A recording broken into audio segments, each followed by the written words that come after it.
Hey everybody, so I want to do a new series of some videos about alchemy. I've been talking about doing this for some time, and I think it's time to do it. This all stemmed from some conversations online I've seen about Serum versus Alchemy, and which one's the better tool, which one can do everything. And simply put, these two instruments are not the same. Although alchemy, I feel like you can pretty much get every sound you'd ever imagine out of this. Serum is a wavetable synthesizer first and foremost. And alchemy, while it has additive and subtractive and granular and just sampling tools, there are some definite things that I wish it could do in terms of the wavetable synthesis options. That being said, we do have a wavetable synthesizer built into Retro, which can come up really close to the sounds I would want out of Serum. And we have the ES2, which has some wavetable type stuff in it. And then Alchemy, which has granular and really can be seen as a similar thing with just a different way of looking at it. So with granular inside Alchemy, what we're doing is breaking up all of the audio files into these little segments. And each of those little grains we can then manipulate on an individual basis. We can give them their own little envelopes, their own volume, their own panning, all of that stuff. So I was messing around a little bit with this earlier. This has actually been probably tweaked more than it would then kind of needs to be in a way to make this point. Let's turn down a couple of these options here. Let's stay here.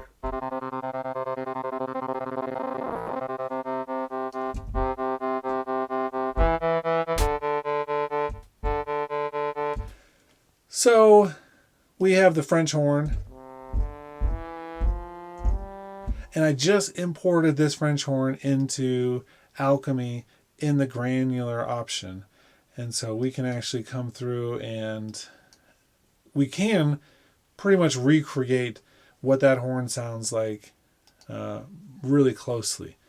But that's not what I want to do with this, because once we have that in there, and actually let's open it back up for a second, I want to be able to change the grain size. We want to either make it small, change the density of them. We have some randomness in terms of the time and panning. And then we have these tap options. This re-triggers the initial part of the waveform. Here's some spacing and then a stereo offset. And then we have some different grain shape options. So we can actually go through and manipulate those. And what we come up with is something that's related to the original sound, but is no longer the original sound. And that's one of the cool things about this. And then we can manipulate all these things using the modulation system in Alchemy. That's like the briefest overview of what the granular part does with this. What I want to look at, though, is some additional features, because I'm always asking myself a few questions when I talk about these things. A, what are we actually going to use? Are we going to mangle a French horn sound? Maybe. There may be a reason for it.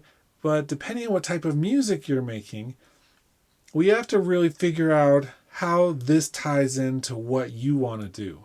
And so with this group of videos we're going to be making on Alchemy, I want to always ask the question, is this something that we might find usable to create something new, to be an inspiration, to build something that we or somebody else wants to listen to? And so in this case, what I wanted to do is take a drum kit and pull it into Alchemy with the granular option, and then maybe create something that's a little bit interesting out of it.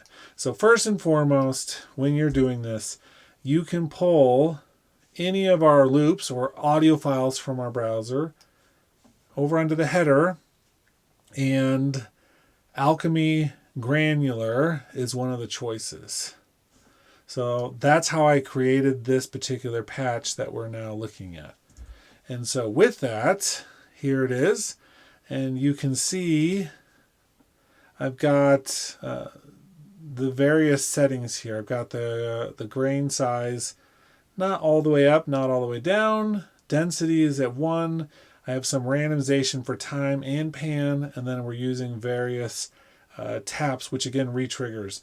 But on top of all of that, I'm doing one of my favorite Alchemy techniques ever, which is using the modulator MIDI effect with a sample and hold or a random LFO, and that is triggering, or I attached it to the Alchemy position A right here. So it is constantly moving the position of where we are with this file. This was a big thing that got added into Logic not too long ago, and almost assuredly for this specific set of features, the ARA stuff, which allows us with Alchemy to be able to hold all of this stuff in the memory outside of our tracks, so that when I push a note, it can pull this from anywhere it wants, no matter where we are linearly on the actual timeline. So I'm going to come out here. Let's actually, let's do this with pencil tool. And let's pull that out the full length, double click into there, and same deal down here. Let's do C3, and let's just pull that out the full length. So now,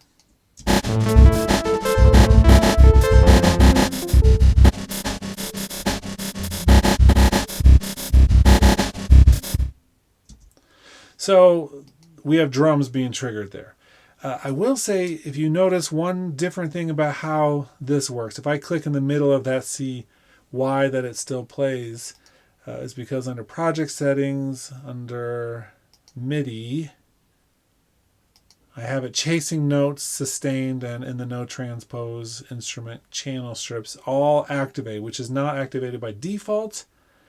And so now if I start it in the middle, it's going to try to figure out what should be playing and where and actually do that. So I've got a bass part that's just 2 held chords with an arpeggiator. This is the grid for the arpeggiator. We have a note repeater, just like a little echo for the MIDI echo. And then I have this envelope adjusting the filter on that synth bass part. Just a full disclosure. This, though, watch this. When I push play,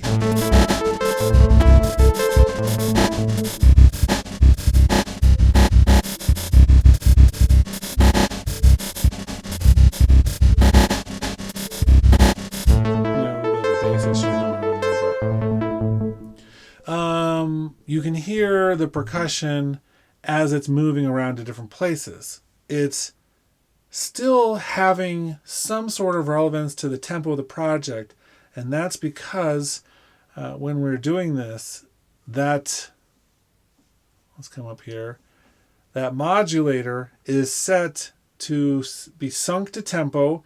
It's a quarter note rate, so it means that it's changing position on the downbeat of every quarter note, which even if it starts in the middle of a hit of a drum or a cymbal, it still gives it tempo because it's still changing that on the tempo. So this positional element is changing. We could, if we wanted to, also adjust some speed things here. That means it's going to play each individual piece faster or slower. But I think even if we leave the positional thing just changing with that modulation, then it gives us kind of an interesting new mix-up of the drum beat, a little bit like glitchy in a way, and it adds a lot of cool character to this that we don't just get from the original jazzy drum set. So that was the original. So we get to essentially repurpose this. Now there's a couple different elements at hand here. This positional and speed isn't really part of granular synthesis. It's actually available for some of the other ones, but it's not available for everything inside Alchemy. Some of these it doesn't work with. So I'm using that in conjunction with cutting up the drum kit and putting it down to these individual elements, changing the size of that. We could do that with a modulator as well, changing the density, the time, the panning, all of those things to get a different sound. So we could, if we wanted to, also, well, for instance, let's automate the size of this so that it goes really lo-fi towards the end of it. So let's come out here and let's do volume, but let's go down to Alchemy, source a granular, and I want to do size. So that's where it's starting. And as we go here, we could, if we wanted to, have that really fly out into something that's just completely ridiculous at that point. Let's change the curve here. Okay, so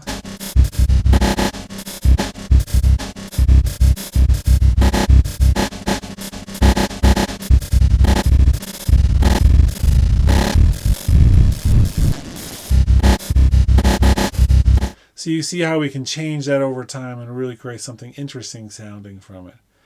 Okay, I think that this is actually really usable. I think that we can come up with some really edgy, interesting drum sounds off of samples we already have, and it creates something that we could use in a production, and it actually could fit and have purpose. That's what I'm interested for, because I hear so many people say, well, this instrument can do this and this instrument can do that. And I'm thinking to myself, but whatever you're talking about is not something that, I mean, great. It can destroy the sound, or it can, do this one really cool feature. But is that something you're going to be using? Maybe it's something that we're going to use, and maybe it's something that is just cool because it can do it. And that's the question we always need to be asking. Is this something that furthers our music? Is this something that detracts from it? And in my mind, even with Serum, there's some really awesome stuff that it can do. And with Alchemy, there's some really amazing stuff it can do. But we don't want to choose either one of them just because somebody else uses them or because you've heard something. Actually figure out what it is that you want to accomplish with it.